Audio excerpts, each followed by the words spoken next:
we should be thinking more self-confidently about ourselves in Europe and look to partners that are more willing, of a similar mind, and have the capability to grow together with us. So there's a number of factors that we need to be thinking about when we align capital with Europe's ambition. And the key question will be, you've got the long-term MFF approach, but also what about the money that's currently in the system? Could that money be used more wisely, more smart, in a smarter fashion? And are there ways in which we should really be thinking differently about how we bring venture capital into the mix, social investment into the mix? All manner of ideas, I'm sure, will flourish during the debate. But that's what's on store. We have a number of Kickstarter contributors to aid and, I suppose, stimulate our conversation about aligning capital with Europe's future ambition. It gives me the greatest pleasure to have someone who you all know. It doesn't really need any introduction. And those of you who were there last night will have witnessed a stonking speech from this gentleman, the original Super Mario, if I can call him that. And it's okay, he won't be offended by that, but he is the original Super Mario, as you all know. So, Mario, if I can ask you to, again, delve into your brain and your experience, which you do so well, to comment on the fact that is our current state of affairs pointing us in the right direction of what we need to do? So we've got a Draghi report, a letter report, etc. You've been in the governance of the EU for a long time. You understand the single market. You've been critical of what's been happening. You said last night that don't tamper with the key foundations which have created what we are. So my question to you, my challenge to you is that what's your take on where we find ourselves right now? Do you think we've got what it takes, and can we move in the right direction? In 5 minutes. That's plenty enough, obviously. Well, I think we got all the answers if we duplicate the title of this session, Aligning Capital with Ambitions for Europe's Future. I believe that by aligning capital, you meant capital as one factor of production or financial capital. But the rest of the topic is coming up if you put an S at the end of capital and you discuss about aligning capitals, therefore member states, which I believe the serious problem about all this. You mentioned the letter and the Draghi report, both excellent, both timely. I sincerely hope that most of the recommendations will be seriously taken into account and hopefully implemented. But I think we would delude ourselves and not take the issues seriously enough if we neglected, as we are doing since a number of years, the fact that the common denominator of many of Europe's lacks of progress, delays, insufficiencies are simply little forms of obstructive nationalism, often at the level of implementing the rules that, with a certain grandiosity, were announced years earlier.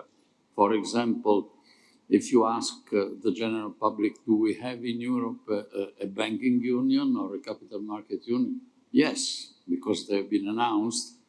People have praised them for years. Do we have them in practice? No. And that is not obtained simply by urging the EU institutions to do more.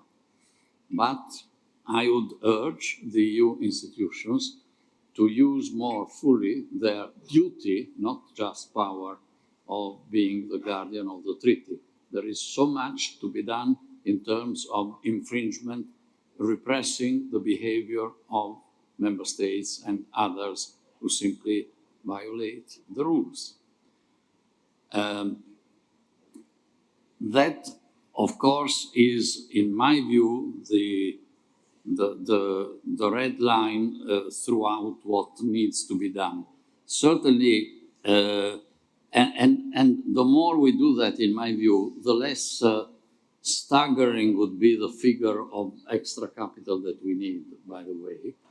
But for sure, all this will need, the Draghi report clarifies that particularly well, more money, more funds.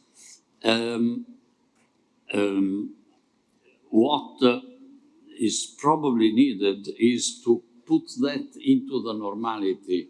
We will have a mature budget for a mature union when we will cease to consider first COVID, then a few years later, I don't know, the control for migration, then of course defense, as occasional episodic reasons to raise huge sums of money. We simply need ordinarily a less exciting, a less sexy, but more adequate budget based more than today on own resources, because we don't know exactly what the different needs will be, but we know that they will be there. And talking about own resources seemed to be a fantasy exercise a few years ago. But then when the occasion came, and under the leadership of that lady who said to many of us concerning common debt of the EU, never, certainly never in my lifetime. Well, she went out of her career with the main achievement of having put in place extra own resources and common bonds for the EU.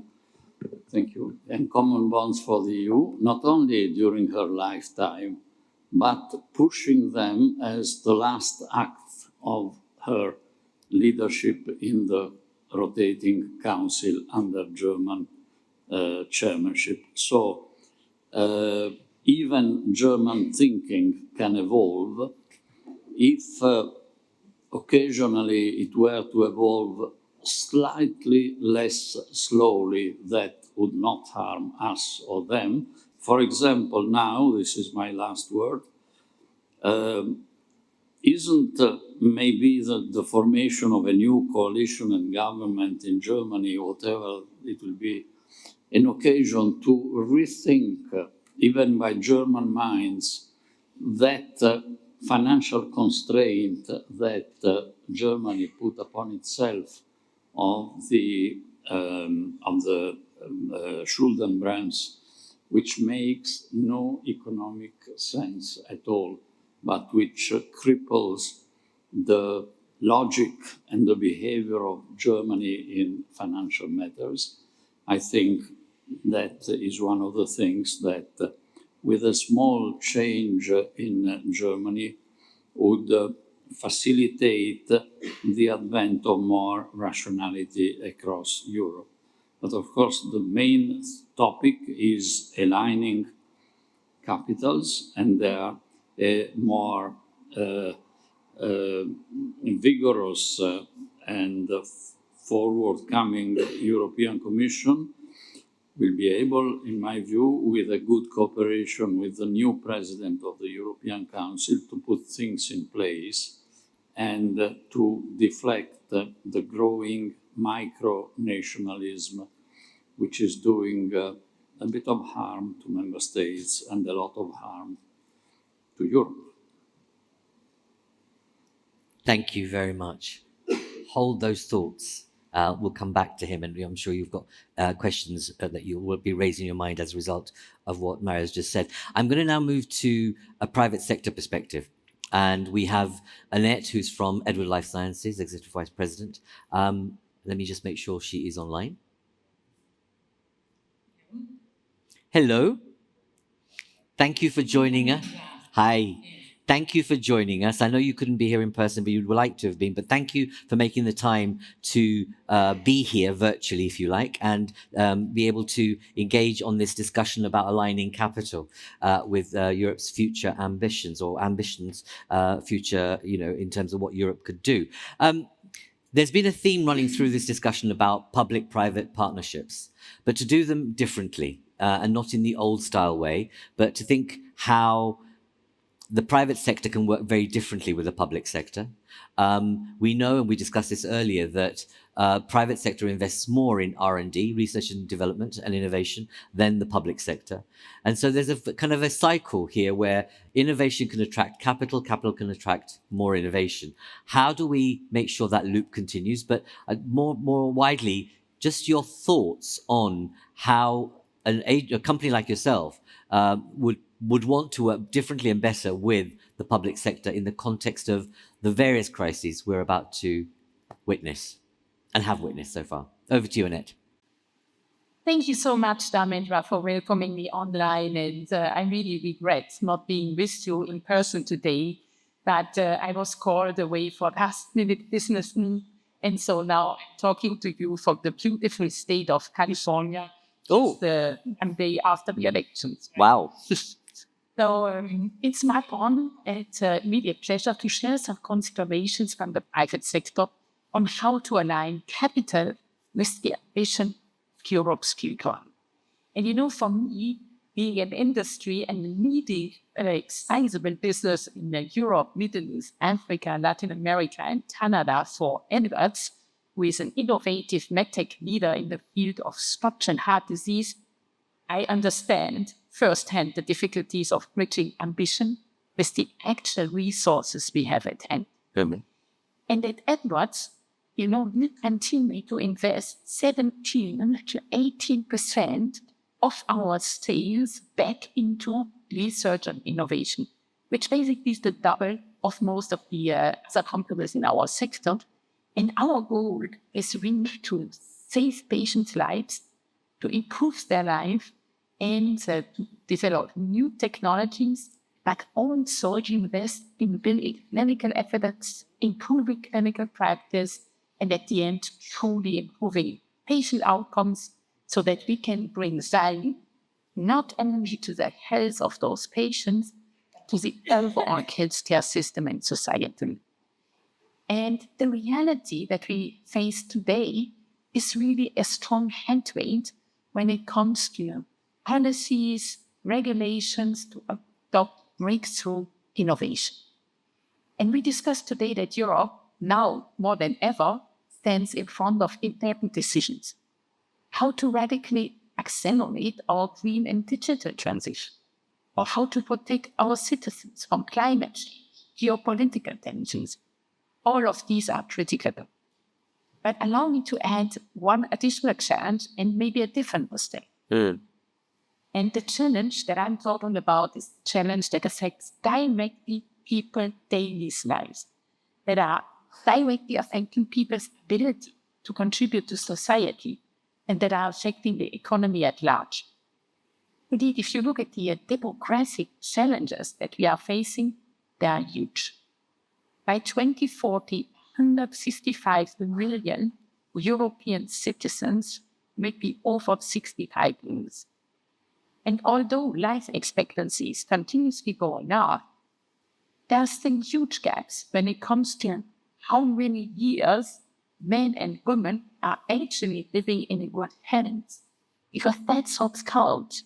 It's not about being alive, but being well.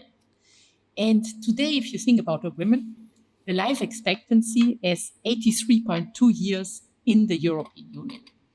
But that women will only spend 64 of these years in good health, and the rest, the 20 remaining years, will be plagued by poor quality of life, frequent hospitalization, represent a huge burden, not only for the person, their family, but to society and our healthcare system as a whole. And this ill health, as we call it, is actually coming mainly from diseases that we can prevent, detect, treat, but for which we are not prioritizing investments or innovation. An example from the area that I'm working on is cardiovascular disease. It's the number one killer in Europe for men and women. And it does not only generate a huge burden, again, on healthcare system and society, but it's also generating huge inequalities. Inequalities that mark social division across gender, generations, and geographies. As an example, I take again the example of a woman. Women have overtaken men in mortality from cardiovascular disease. And in Europe, women have much worse outcomes and are exposed to often more conservative, more inefficacious treatment options. So this takes me to the perspective that I wanted to bring to you today.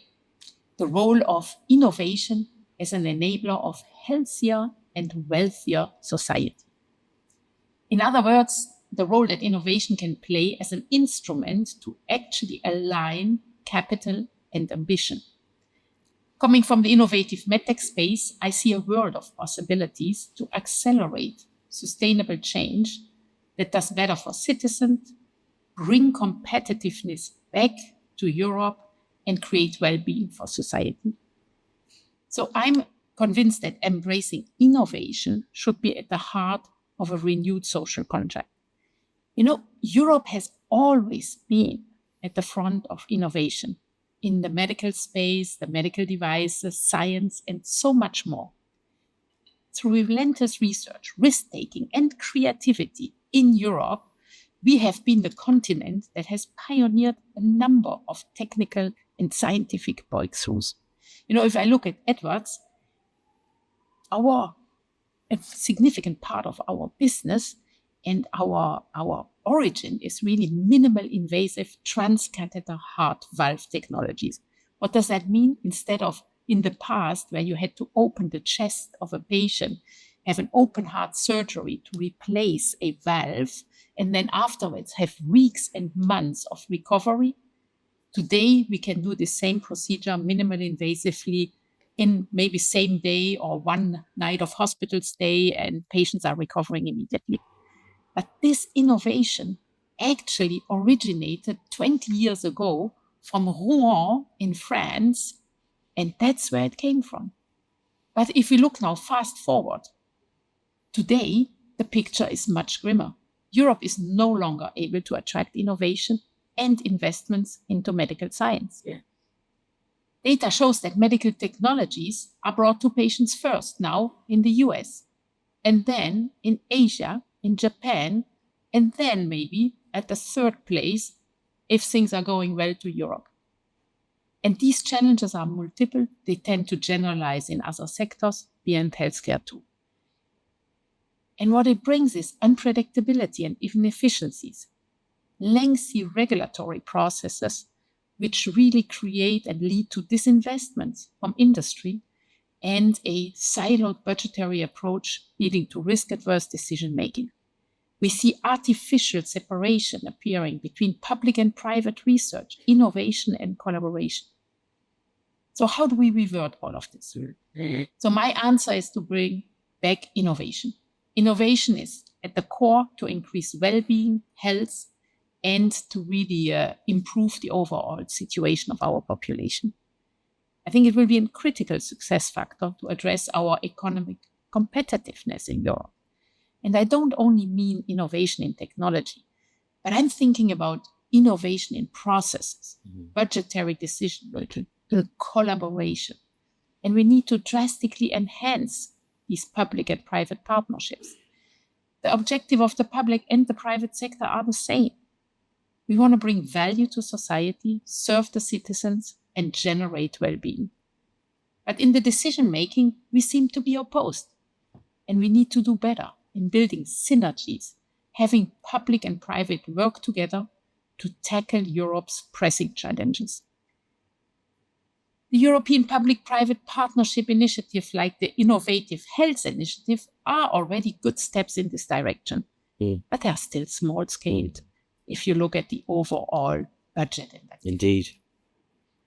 What I think is that we need to radically accelerate access to innovation, today in Europe, it will take 3 years or more before breakthrough innovation reach patients that desperately need them.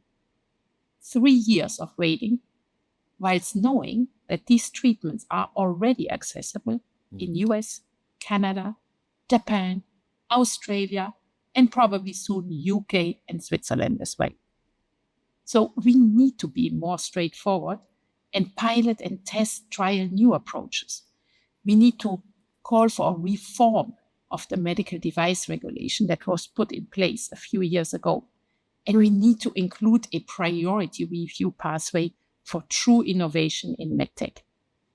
So what I'm saying is that we urgently need to invest smartly, not necessarily more, but smartly, so that we can design systems that will adopt innovation, new processes that enhance the efficiency and capacities. And in healthcare, that means better prevention, better detection, optimized patient pathway, elevating the capacity that we have in the healthcare system. So to conclude, I'm a strong believer that Europe can and must again be the hub for innovation, foster competitiveness, whilst protecting the health and the well-being of our citizens. And to achieve this, we need a bold vision for innovation, and combined with strong partnership, rethink our regulation and really collaborate together. And as Edwards, we stand ready to do so. So thank you for your attention. Thank you, Annette. Thank you. That's very, very effective. And you very similar comments to what we heard from other private sector partners this morning in terms of Coca-Cola, etc. If you were to say something to the new mandate in terms of the idea or the notion you would like to foster about making sure innovation sits at the heart of what the new mandate does together with the private sector, what would that look like for you? What would you want to say to Ursula von der Leyen about wanting this to happen? What are the practical things that you think she should do? Yes, so I think, as I said, what we really need to tackle is look again as a well-intended regulation, but that unfortunately created unintended consequences.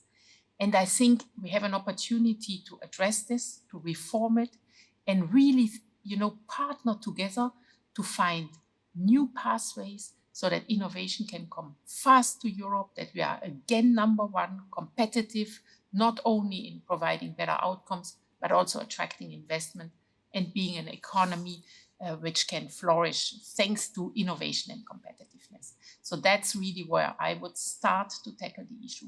Partnership, reform of the regulation. Great, thank you, Annette. And obviously stay with us, because I'm sure there'll be questions and issues we want to raise again in the conversation. I'm now going to turn our attention to an agency of the EU. So, Lena, thank you for being here. Lena heads up the European Environment Agency. And, you've experienced all the ups and downs of policy making, and you've seen how things have changed on environment policy. We know that we're paying the price of inaction right now. Valencia is a case in point, and elsewhere. We know that we need to accelerate the green transition in a way that we can't imagine, but we need to. How do we do the competitive thing, which is the big mantra, which could easily become carbon inducing, but reduce carbon, be innovative, competitive, and not leave anyone behind? So how do we there's an important thing about, if we get the issue of social inequality wrong, we'll have more of what we've witnessed in the past few days. Thank you, and honored to be here today. And yes, quite a challenge you put to me. I think we are starting to understand the cost of inaction in the climate area. So really the devastating floods now just recently in Spain, some months before in Central Europe, also previously, of course, here in Germany, Belgium. So, and we, in the European Climate Risk Assessment, we have been able to now assess better, what is ahead of us and already impacting Europe. And we are talking about massive costs of inaction, 738 billion during the decades from 1980 to 2023, but also just recently, 162 billion, 2021 and 2023 alone. So it is getting worse and more frequent. But of course, climate adaptation is only one need that we have. It's not the only one. So if we want to really achieve the goals of the European Green Deal, we will need massive investment. And of course, we also have global commitments, and we want to be a front-running continent in those. So, and we will basically need quite radical changes in all our core systems: mobility, food, how we consume, how do we produce. And this is indeed, as highlighted in all these recent reports, Mario Draghi's report, Enrico Letta's report, also Sauli Niinistö's report, which acknowledges the climate risks very well, that yes, we need billions in the coming years. But these are investments, so not costs, or they should not be mixed with costs. And of course, we should at the same time stop the harmful subsidies, so get some savings from that. So we really need to make the wise choices so that the investments can deliver both the environment and climate policy objectives, but also bring, as you point out, economic and social benefits. Examples could be like investment in areas of renewable energy and public transportation. So they would benefit basically all, also those who are less well off, and reduce the socioeconomic inequalities by providing affordable access to basically the very vital basic resources and services like electricity or transportation. Investments in reducing pollution, and I can refer to the previous speaker.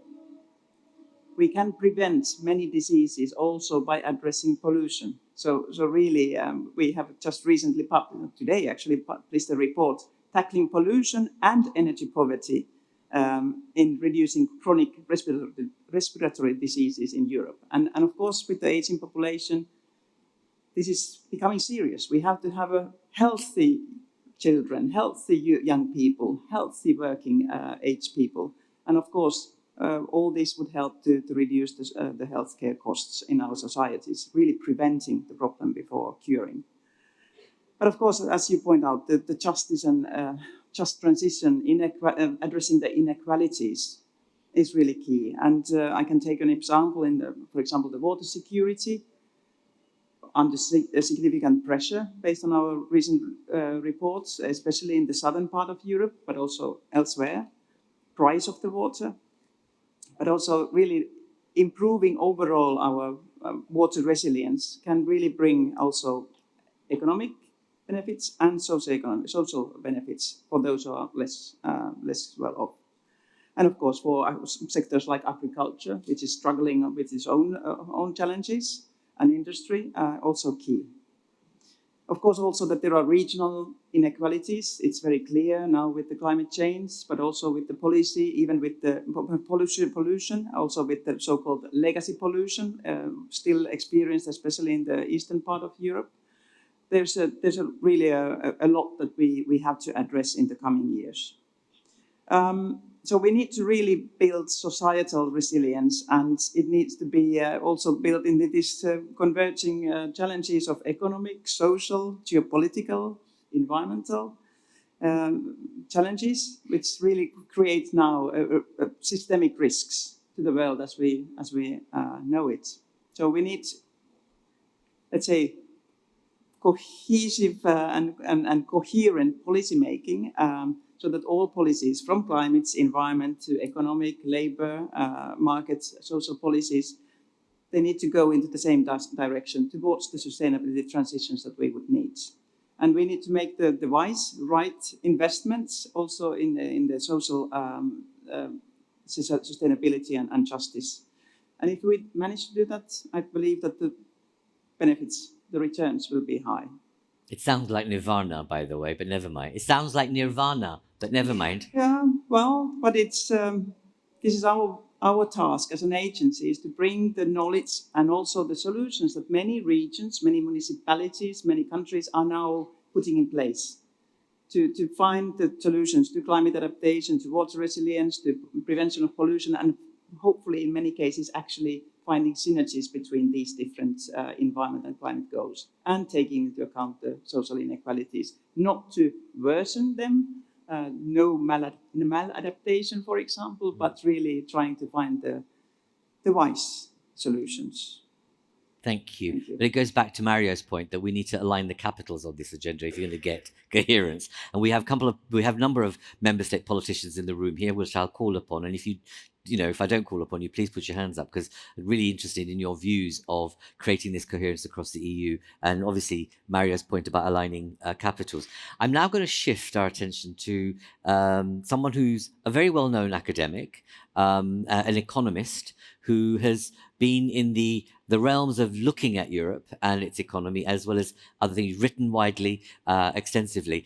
And the question I want to ask you, Charles, is when you look at the state of the EU economy, and we have this iconic-ish report, Draghi, asking some significant amounts of dosh to be put in, and a different kind of behavior. What's your take on whether, what's your take on the state of our economy first, and whether you think we're up to it, given the kinds of changes that Draghi is suggesting? And do you think the report's missing anything? Well, thank you very much for inviting me. I'm very delighted. And starting with a Draghi report is a good idea. There are essentially two parts in the report. One is diagnosis of the situation, which is part of your question. And then there is another part, which is a list of policy recommendation. Now, to summarize what I think, and then I'll give some explanations, I think the diagnosis is excellent. It's a very consensual view among economists based on years of work. And it's well summarized. But I have big problems with some of the policy recommendations. Now, on the state of the European economy, what the Draghi report does is to essentially calling out the failures of Europe in a number of key economic aspects, essentially growth, innovation, technology. On innovation and technology, we have fallen behind the US. We were always beyond, but for many years we were closing the difference, and now the difference has opened up. And in terms of innovation, we are even falling behind China, which is not very good at which has not been very good at innovation lately, but until lately. So there is something which is deeply wrong, and this diagnosis, you don't have to be an economist. You look through the window, and you look at what happened at COVID. I mean, we had one lab that managed to discover a vaccine, but wasn't able to produce it. We had to produce it in the US with the other lab, and since then nothing has come really from European research. You look at artificial intelligence, we are not in the game. You look at chips, the production of chips. Well, there is one company in the Netherlands that is discovering the next generation of chips, but they were produced in Taiwan or elsewhere. So we are not on the game on everything that is at the frontier, and that of course over time means we are not going to grow as fast as, say, the US or China. Well, China, it's a different story, but the standards of living are falling back, and that's affecting everybody. Now, people are very concerned, and I am too, about inequalities, but when the economy is stagnating, the first victims are usually the poorer people. Now, the causes, we had this beautiful presentation about from Annette about the cost of regulation, and everybody who's in business will very quickly talk about all the problems of that European over-regulation or poor regulation is doing, and that's where the Draghi report is very interesting, because it documents that pretty well. The other diagnosis that the report proposes is we have a poor ability to convert academic research into innovation, productive innovation. And again, Annette talked about that quite at some length, and she knows way better. We have a hard time at mobilizing savings.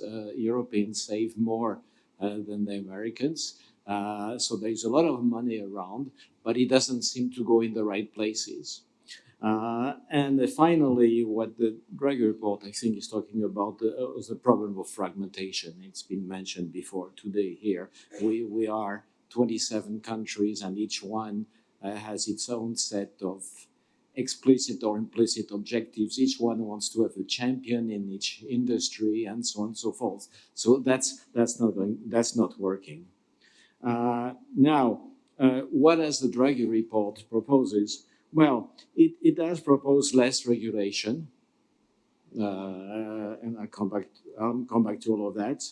He's proposing a better links between universities and the private sector, which is doing this connection is going badly.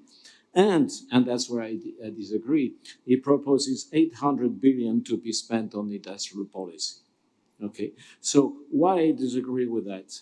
Well, for a number of reasons, but simply there is not enough money going around in the public sector. Either our many countries have very large public debts, or the others have more moderate public debts, but because they have been tightening. And I disagree with my old friend Mario Monti about the German debt break. Germany has half of the public debt of Italy. There must be an explanation. It's not in the genes. It's just because there is a machinery in Italy or in France or in many countries where having a high debt is just fine. And in Germany, it's considered illegal. You will probably want to react. So whatever the cause is, there's just not much money, public money floating around. The good news is that there is a lot of private money floating around, but we have to mobilize it. And there was a discussion earlier, I think, Mario, and there I agree with you, about the Capital Markets Union. We don't have financial markets. The size of the biggest European financial markets, Paris, Frankfurt, they are tiny in comparison to the US financial market. That's why a lot of startups in Europe that start growing when they need money, they go to the US and they can find them. And there is such a rich network. And not only the firms that need to borrow, but savers who want to do venture capital or things like that, they also do it through the US markets, just because we don't have a capital market, a single capital market like in the US. Now, I like very much Mario talking about obstructive nationalism. And if you want to understand why we don't have a capital market in Europe, it's because you would have to shut down Paris, Frankfurt, Milan, Amsterdam. You would have to have one capital market. You could have it in any place, but you cannot have each country with its tiny capital markets survive. But that's something that is not acceptable, of course, to the people working in this capital market, but also to regulators who are controlling what's going on, and to the governments themselves, because it's part of the pride to have your own capital market. Now, the result of that is that the savings of Europeans don't go to the right place, and that the companies that need a lot of money to grow can find European money in the US. There is another good news, is that doing the right things that I mentioned, except for industrial policy, doesn't need money, doesn't need much money. And I have a little bit of disagreement with Lina. There is a simple solution to fighting climate change, is to have some form of carbon tax. Now, in Europe, now we have the emissions trading, and that does everything you need. It's going to give all the incentives to the consumers and to the firms to do the right thing. You don't have to think hard, do we need to isolate houses? Do we need to impose electric vehicles? You just have a tax that's going to rise and rise and rise and give predictability, and it's going to do the job. We are close to that with the emissions trading, which is just a way of not calling it a carbon tax. But for years, for a decade, the emissions trading was essentially undermining itself by distributing permits. So the more you polluted, the more permits you got, and the more permits you got, the more you were polluted. Now, the thing is turning around, hopefully, is going to happen. We may have problem with the US now because we will have to have this border adjustment, and I expect Trump not to like any tax on any imports from the US, and he can derail things. But this is an example of things we don't need to subsidize everything we think is good for us. Most of what we need is to give incentives to firms, including financial means, but also proper prices to do the things that we want them to do.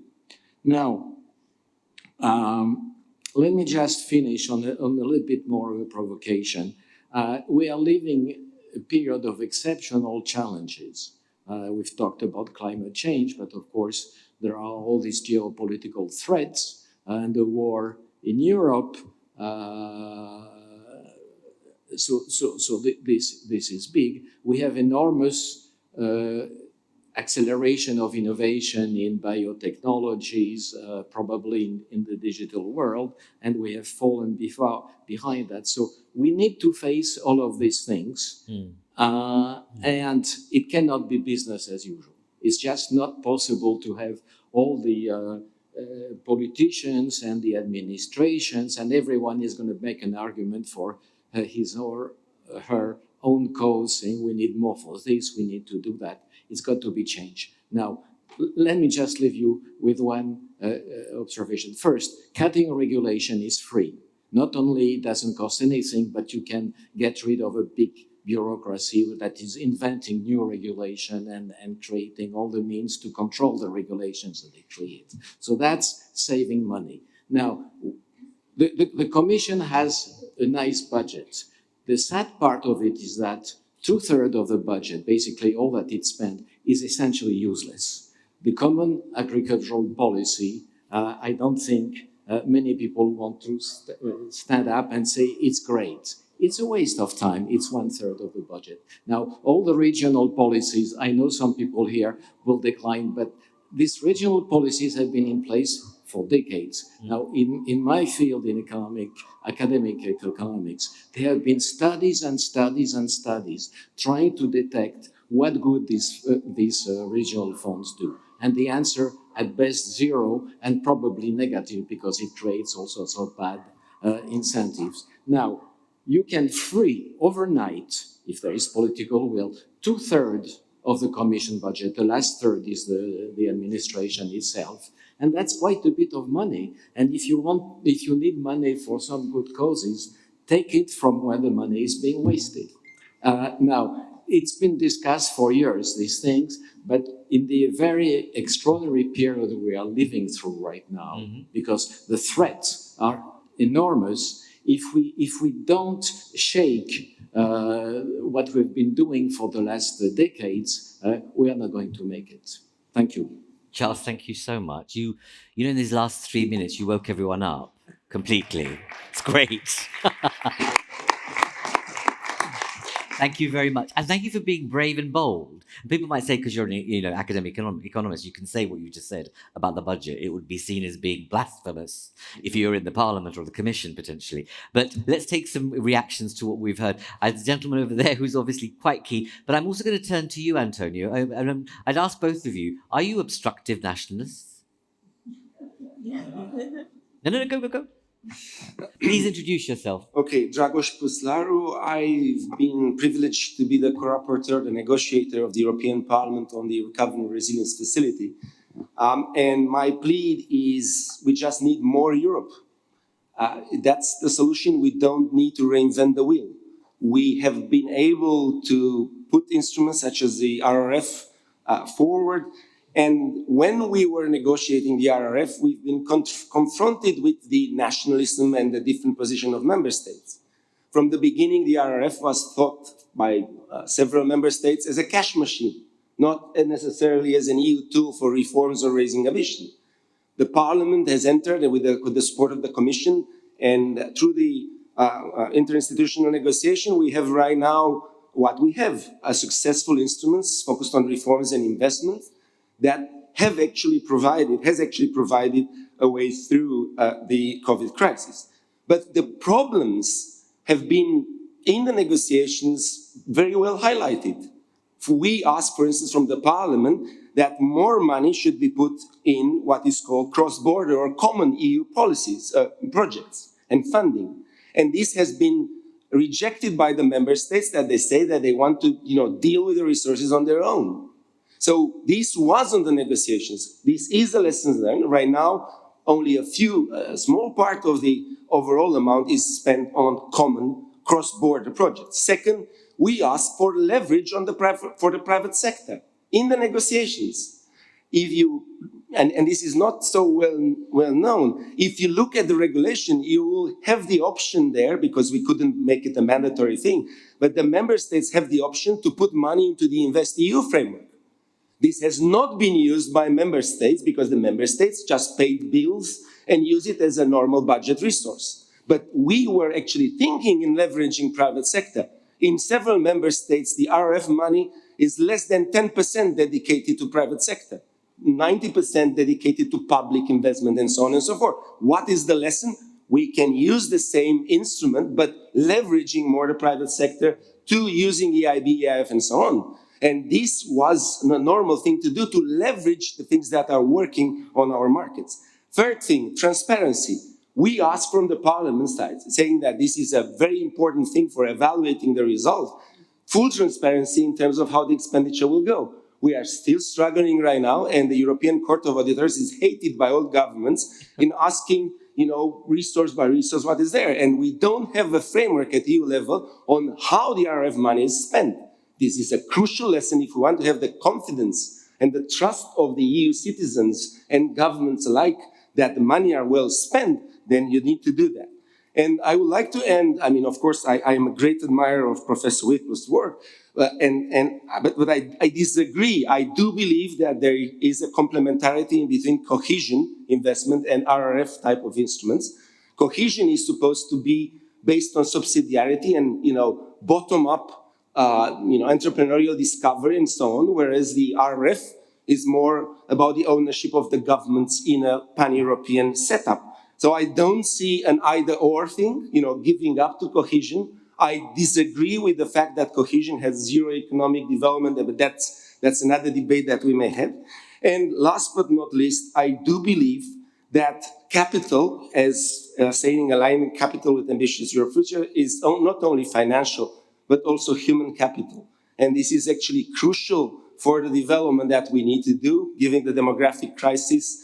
And I do believe, and you've witnessed me in other conferences on this thing, that social investment needs to actually be integrated in the national accounts. We have a UN reform right now of the national accounts that is going towards the lines of OECD quality of living, the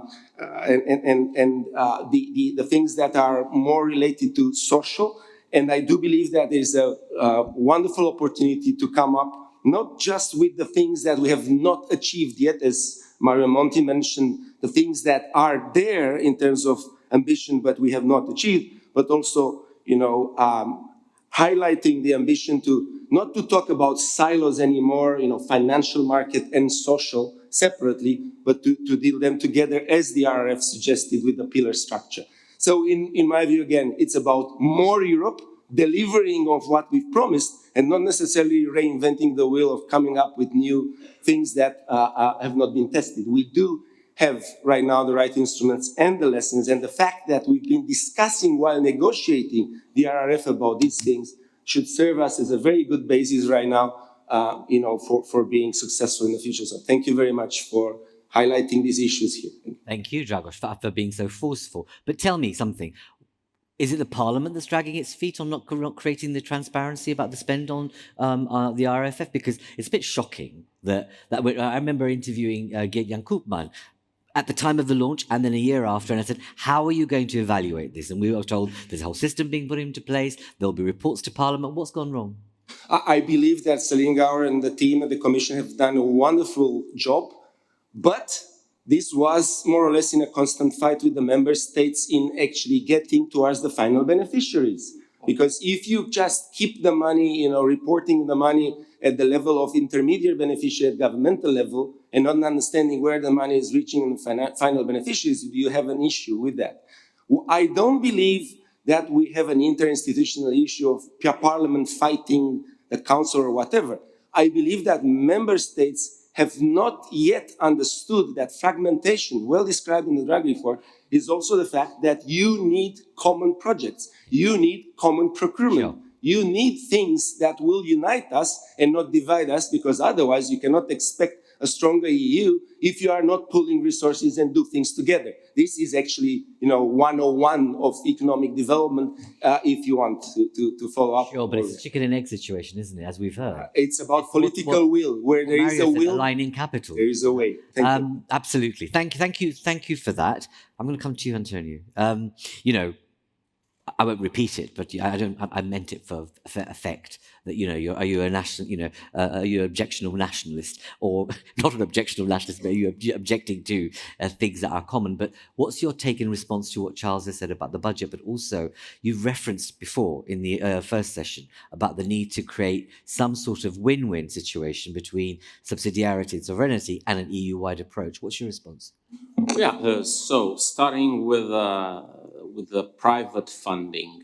We have a serious problem here with uncompletion of the Capital Markets Union. And we are more than willing to share whatever sovereignty that we still have there to pool powers and sovereignty to have a serious Capital Markets Union. That requires not only the choice. And I don't even know if Charles is right in the sense of having a physical financial capital in Europe. I don't know if technology doesn't allow us today to have multiple financial centers working on a common infrastructure. I don't know. But I do know that we lack European-wide products, financial products, both private pension products and common safety net products that probably, as in the US, are very important to accelerate and to facilitate the existence of a large and profound market. So I think we have to work on that. Also, a very important aspect are the litigation and insolvency rules. And I think it's one of the areas where we need to do more together, pool sovereignty. It doesn't matter for us to have a very small stock market, Portuguese stock market. Well, we have our own stock market, and what can we do from that? So, all for pooling sovereignty there. And seriously, not only having one directive, we have to seriously share resources, powers, infrastructures, and financial products. On the public financing side, my question now is, we have, I would say, probably 3 models now of public financing and channeling EU money to the ground. So we have Horizon-style EU programs. We have MFF cohesion funds and so on, that worked through decades, 7-year programs for a while, and now we have the Next Generation EU. Halfway through, what is the assessment? And then I agree with what is the assessment now? There was a dramatic shift. I'm not as passive. I thought that you were optimistic. I'm not sure if you are so optimistic about the project. I think you still suffer a little bit with the ideas that you couldn't pass through. Yes, your baby, exactly. But I think there were a few great ideas there. And the question is, moving forward, should we have these three models of financing? And it's mostly these two that go through states, MFF and Next Generation EU. My feeling is that Next Generation EU is the better model in terms of the differences and the variety of sources of financing, some flexibility that's embedded in the usage, and the idea that payments are more based on execution of the investment, of the reform, than the previous one. I don't know if the previous model is not exhausted. And I like the idea of complementing it with private leveraging. I think matching private funds could be a good way of doing some arbitration whether the investment is going to a rational direction or not. I'm not sure whether the general framework of goals was concrete enough. I think we stuck at the level of ideas, so resilience, greenery, social.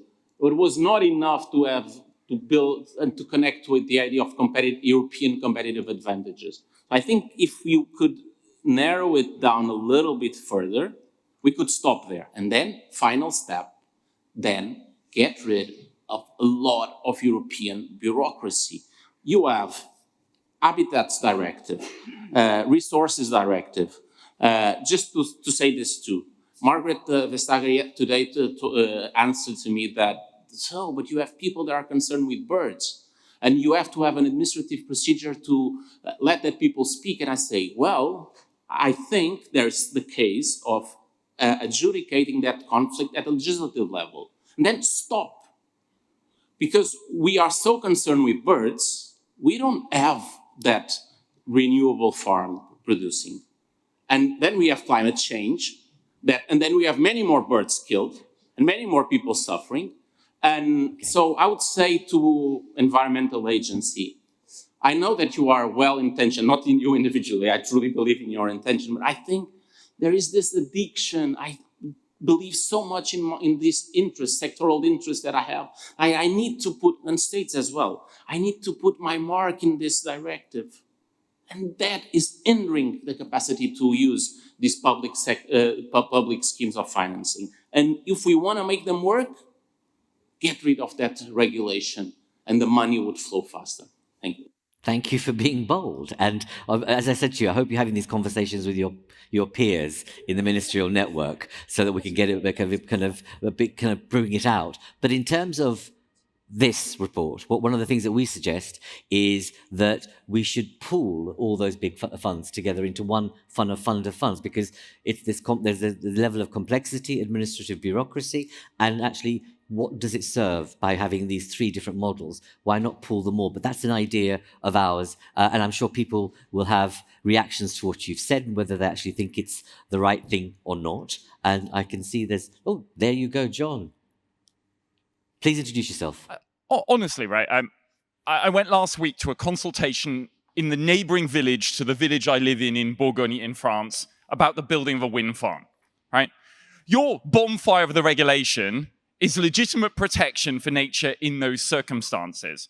This afternoon, you come up with that one-liner and you think that we actually ought to take that seriously. This morning, you said GDPR goes too far with just a throwaway comment, right? This is pure political populism from you, sir, right? You've got people in this room who understand some of the details of getting that legislative balance right better. And we would expect slightly more intellectual thinking before you come out with those sorts of one-liners, please.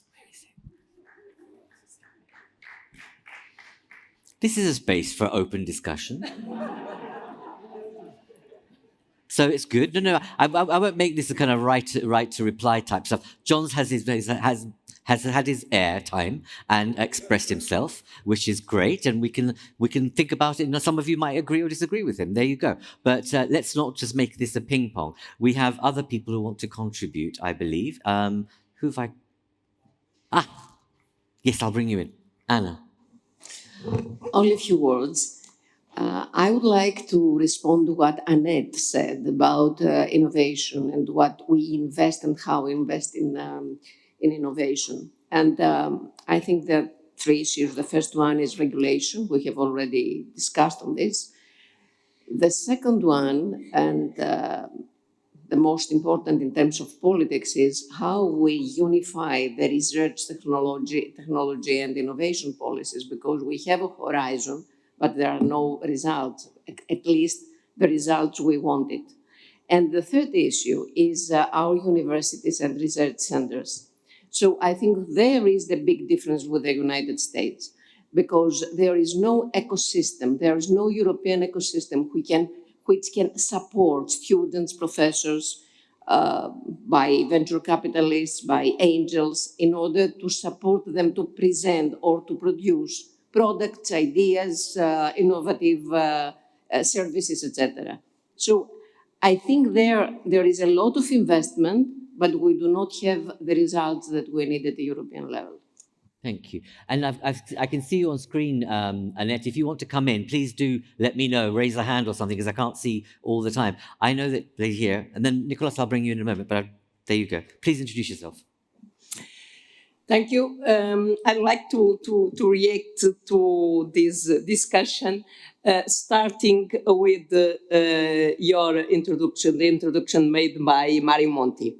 So I need to say that when Mario Monti report was published, I think 2014, if I'm not wrong, on the new own research, I remember that my reaction is not ambitious enough. So, but we are 10 years later, and we didn't do enough to have the new one results on the EU budget. So this is clear, because the first challenge is the repayment of the Next Generation EU. And the repayment of the Next Generation EU, you know that there are an interinstitutional agreement between Commission, Council and the Parliament that the repayment of the Next Generation EU must be done by new own reserves. New own reserves for at least the repayment of the Next Generation EU, opening the door that we can enter with new own reserves to the normal EU budget. It means to the multi-annual financial framework. So this is one point. This is a challenge for the new parliament. We work very much together, me and Dragos. And of course, we know the challenge that we are confronted, because it's clear that the EU budget is not enough to be used to repay the Next Generation EU. So this is the first point. The second point, less than 1 minute was given to me in the previous panel. So I need to say here, because we have the challenge of enlargement. And it's clear that the current architecture of the EU budget is not prepared for new enlargement. It means the current architecture, EU 27, it's not compatible with EU 30 or 35. So it's clear that we need to have a new architecture of the EU budget, from the financing side and the expenditure side. A last point, a detail. It's not a detail, but it's an important point in my view. It's very easy to say that cohesion policy is doing nothing in the European Union. It's not true. And my invitation is to read a lot of assessment reports on the impact of cohesion policy. So I think that this is important. We know very well a lot of reports prepared to fight cohesion policy, but of course cohesion policy is needed, and it was clear how European Union fight COVID crisis with cohesion money. We used cohesion money to fight COVID. It was clear on jobs, on vaccines, and so on. It was cohesion money. So we need to know, and this was an exception, but cohesion policy, cohesion money is still needed in the EU budget for now and for the future with the new enlargements. But you'll accept, right? Oh, great. But you'll accept that the use of cohesion money in that period was exceptional. It wasn't its original purpose.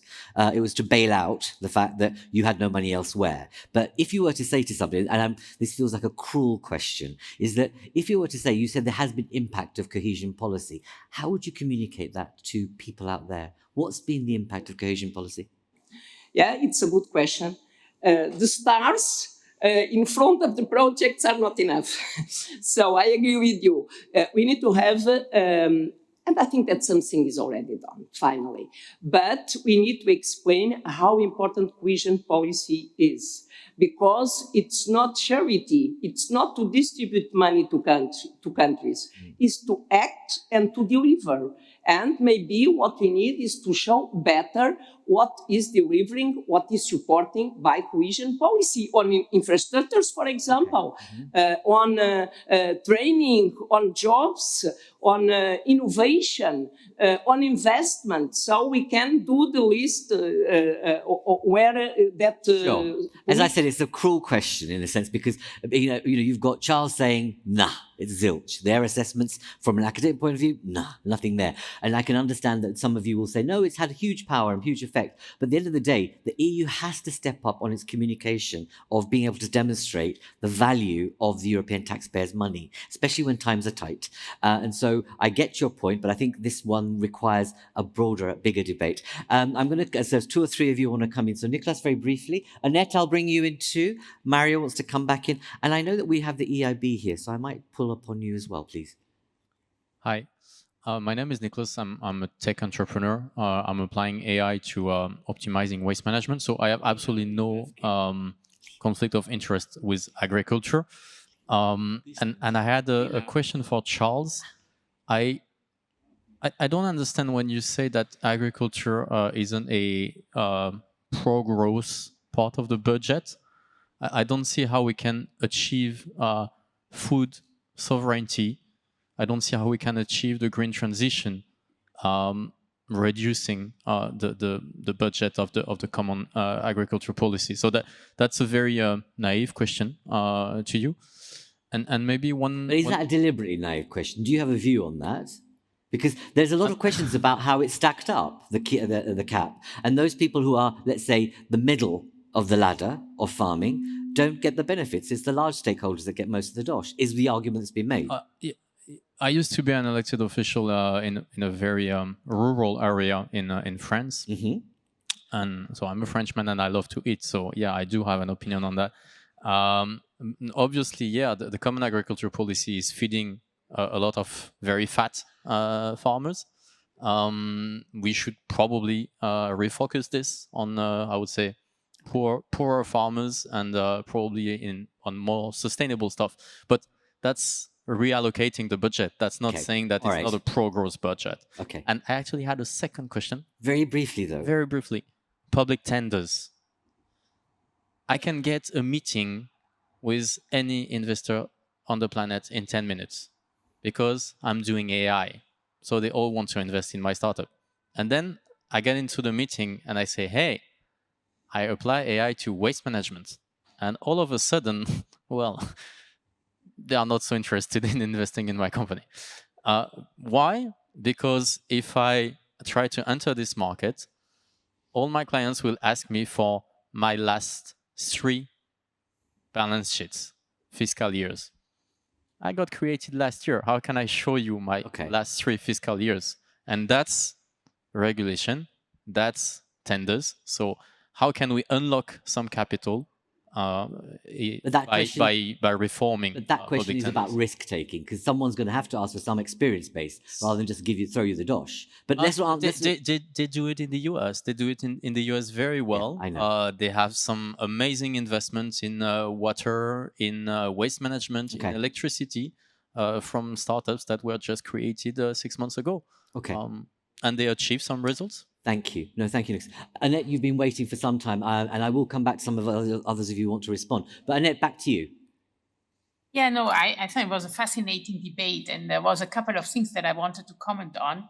I think we have been talking about how investments of European go into other areas, like, for example, the US, other geographies. We see this a lot in this in the innovation of the medtech space as well, where we have companies. I just had an example very recently from Germany with great technologies. Where are they going to go to find their funding now and to try to see their IPOs, etc.? Of course, in the US.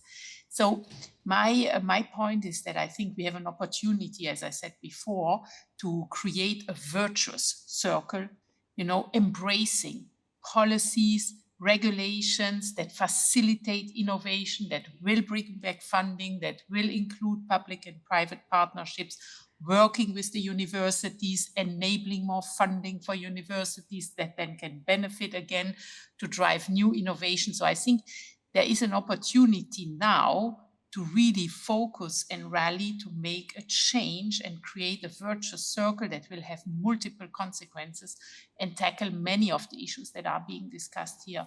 And I think it starts, we have heard that there is the willingness to create a cardiovascular disease plan, for example. If there is a willingness to change regulations, that all these things are being, elements to create that virtuous circle, and I think it can address a lot of these things. So I just wanted to confirm that many of the issues tackled here, we see them in the same way on the private side, and there is a willingness to partner and tackle.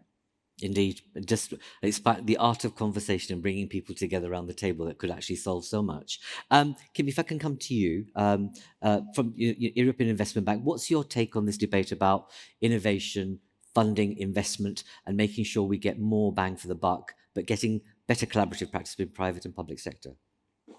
Thanks a lot. I think it's my name is Kim Jørgensen. For the sake of Kim Jørgensen from the European Investment Bank. And I think just to start, EIB, I think is mentioned more than 40 times in the Draghi report. So I think we are seen as part of the solution at least. And last year we did 88 billion of euros in loans, and we are in the process of changing our gearing ratio so we can do more. But I think it has been mentioned that the two biggest challenges we have right now is the capital market union and the need to scale up. We have a lot of money for seed capital for startups, but we have this big problem of financing scale-ups. And here I think we need to bring in a better partnership between the public sector and the private sector. And I think EIB, we can play a role here, because we definitely need to find more innovative ways of financing, and we need to find way of de-risking investments in scaling up of capital. And I think we can play a big role here. And our assessment is also that we actually don't lack capital. There's a lot of capital out there. It's basically just to find the right way and new ways of bringing it in. A lot of member states, including the one I'm from, Denmark, don't want to pay in more public money to the budget. So we need, because we have so many challenges, we simply need to find new ways of doing it and a better partnership with private funding. And this is not a comment from EIB, but basically from my own country.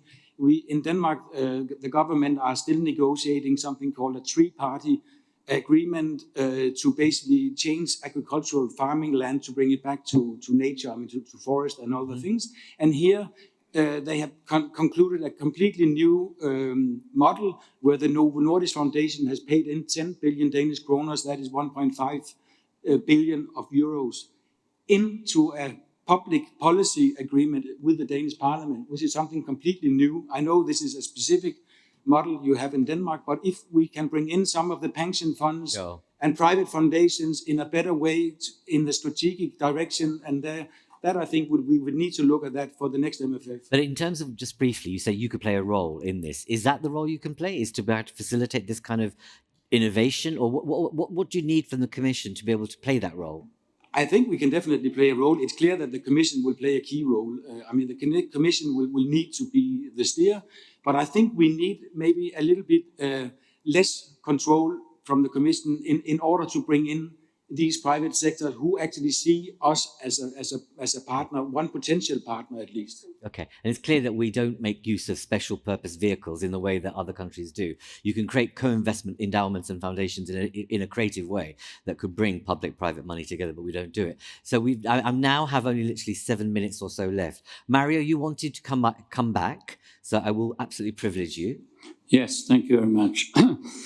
It's a correction and a question. The vigorous intervention of Mrs. Marques mentioning my report of 2014 on own resources prompts me to declare guilty for having said last night that my report, I meant the 2010 Single Market Report, was produced before becoming Italian Prime Minister.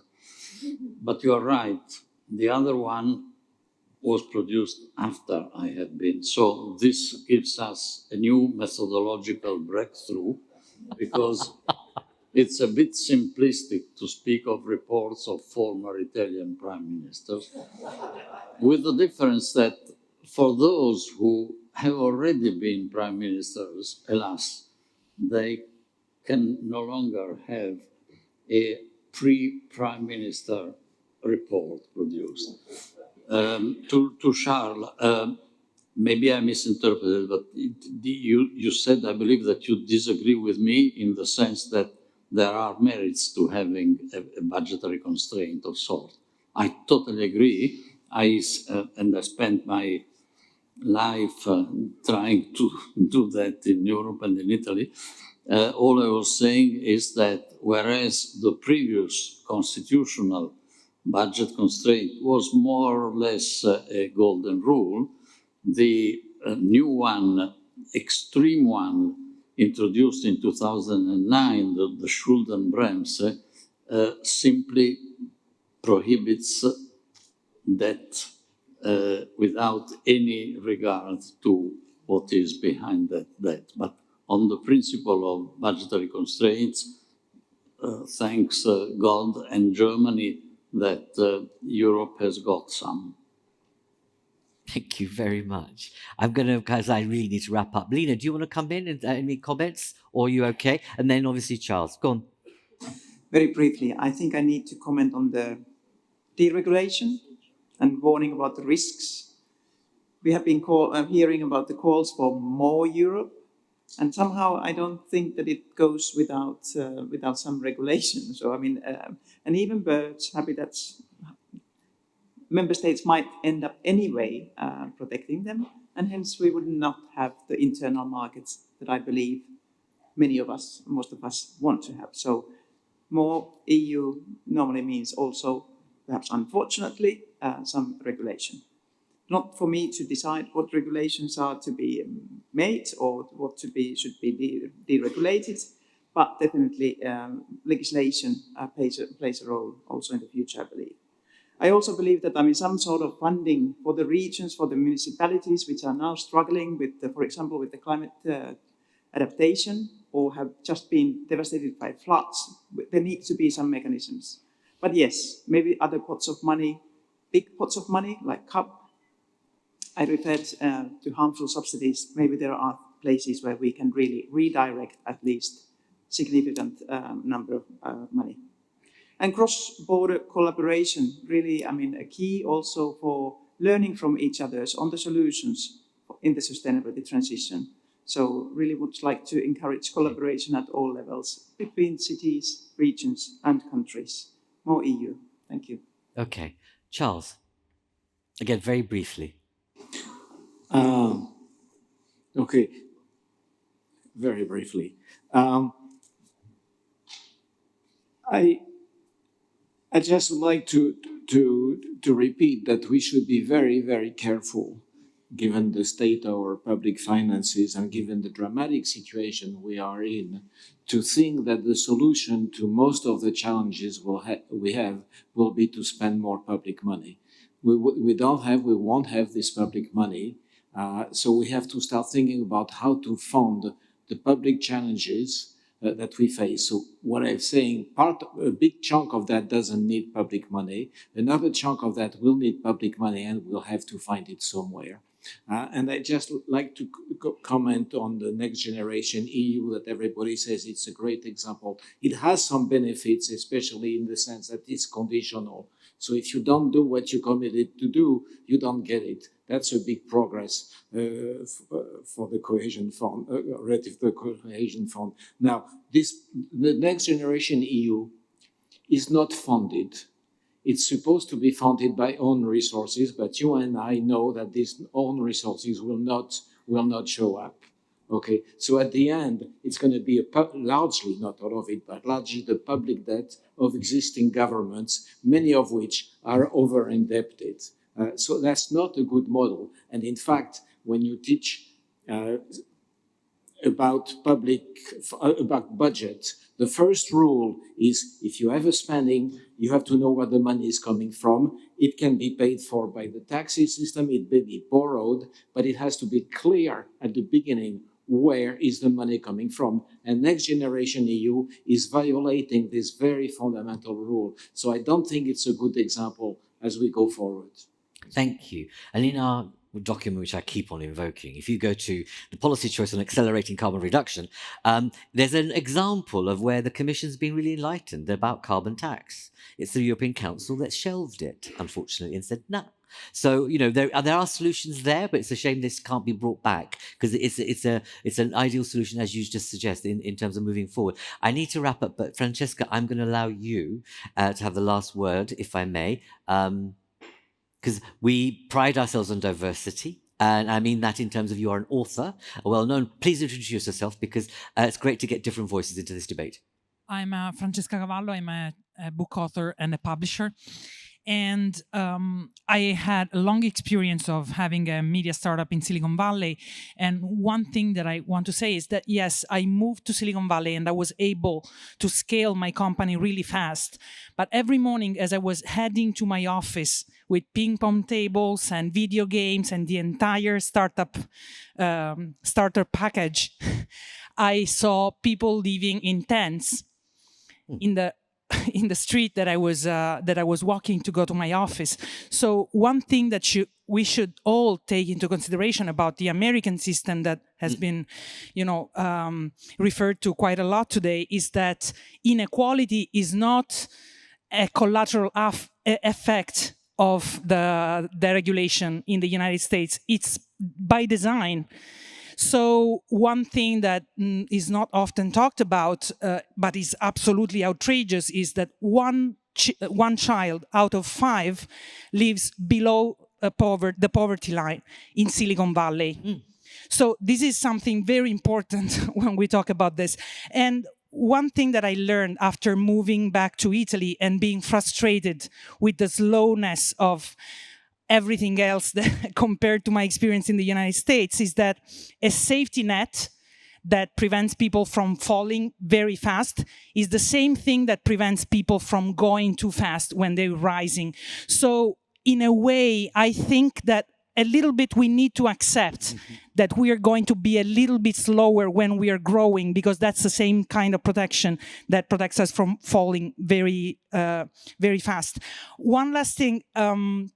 When we talk about the regulation, I understand all of the perplexity, and I think that many of the rules that we have are very important. But the simple things that you need to operate a company, to open a company, and to operate it, all of the things that can be simplified should be simplified. Because if even the very simple things are incredibly complicated, then of course you come to hate regulation because you're like, there is nothing I can do without feeling trapped. Yeah, absolutely. Thank you I'm glad I brought you in because that sense of, there you go. It's really disappointing that we don't understand the notion of passporting processes across the union. Because if you created a startup model and it was basically interoperable across Europe, that would be a really fine thing to do, wouldn't it? So, colleagues, I'm sorry that those of you who've wanted to come in, I can't bring you back because time's up. It's the end of our State of Europe Roundtable for this year, at least. We have obviously went through a number of phases and stages during the day. Thankfully, we didn't have rain, but we had noise. But it was good noise because it was a demonstration about refugees and childcare. But I hope that all of you have found this stimulating, thoughtful, productive use of your time. We had a very good interactive discussion. People disagreed. It wasn't a bubble for once, which is really very good. But that's what you can get from us because we try to make sure there's always a multidisciplinary, multi-stakeholder approach to our debates. I hope that you have journeys safe home. Those of you who want to stay, we have a special post-US elections briefing, which is taking place between 6:30 and 7:30, and it's going to include the former Dutch Minister for Social Affairs, Van Diepenbeek, Ahmed Abderrahmane, social entrepreneur, and Glenn Jarrets, who's a director of Estonian Development Agency. It's going to be moderated by Kirsten van der Huul, who is director of arts, etc., in the Netherlands. So it'll be an interesting thing to stay for if you have the appetite and the capacity, but also the freedom to stay. Colleagues, thank you very much for being here. It's been a pleasure to work with you, and take care. Thank you.